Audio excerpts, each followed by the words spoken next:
To what extent should information communication technology, ICT, be utilised in schools? Information communication technology, also known as ICT, being incorporated into the education system has many controversies involving its place in the classroom. Major debates involving communication, independent learning, distractions, effectiveness, costs, reliability, and cyberbullying are predominant concerns. Communication is essential in education, and ICT allows students to increase their capacity to do so. A range of programs such as Edmodo, Google Classroom, and Google Documents allow effective communication between students, teachers, and parents. Google Docs lets you create, share, and collaborate on documents online. Edmodo has more than 15 million users in 120,000 schools. This can decrease waste of physical resources and reduce time spent communicating face-to-face. This is an incredible advantage as it allows communication in ways that we haven't before, and to a great extent justifies ICT in the classroom. Although the use of ICT allows for proficient time management, it can also become a distraction. On average, 5.4 billion hours are spent on social media and gaming annually in Australia, and leads to a greater distraction from the intended work. This can be a disadvantage and lowers the extent in which ICT should be implemented. The use of ICT in the classroom can be beneficial if the teacher can effectively incorporate it into their lessons.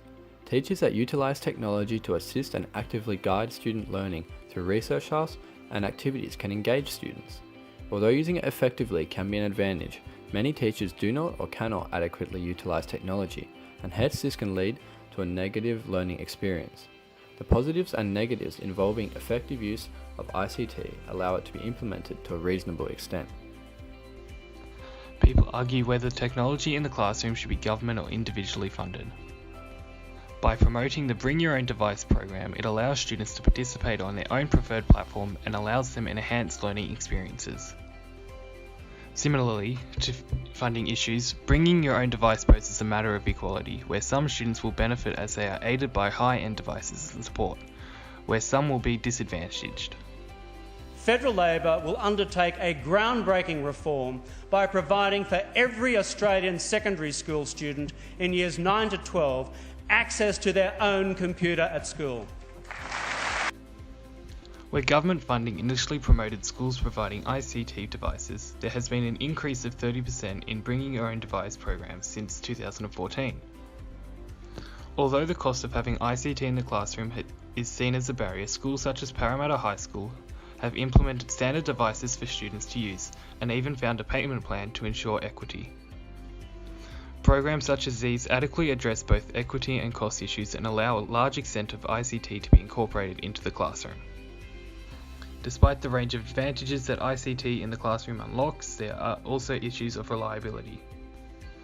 Technology is subject to software malfunctions and physical damage that could result in a loss of data. Teachers and students must be prepared with alternate lesson plans so that the learning can continue without the use of ICT. Overcoming these issues allows ICT to be used to a substantial extent. Bullying can always occur in the school setting, but ICT can increase the chance for bullying to occur at any time and follow the victim into the home. Bullying. 1/4 of our kids have reported being the victims of cyberbullying, where the torment moves online and targets kids while they're at home and should be safe. Regulating the online medium is the challenge that teachers and parents face. 1 in 5 students and 72% of schools reported dealing with a cyberbullying issue. To combat this, schools often ban social media sites on the school network, but the issue can often be at home. Many schools face the ethical issue of whether they need to get involved if the incident happens at home. While this issue may be seen as a negative, the benefits of ICT outweigh it, and it should still be implemented to a considerable extent. With the increase of technology in today's society, it is becoming inevitable that ICT should be incorporated to enhance students' experience and engagement. ICT should be utilised to allow effective communication. However, due to the issues with reliability and bullying, alternatives should always be prepared. In conclusion, ICT should be implemented to a substantial extent in education.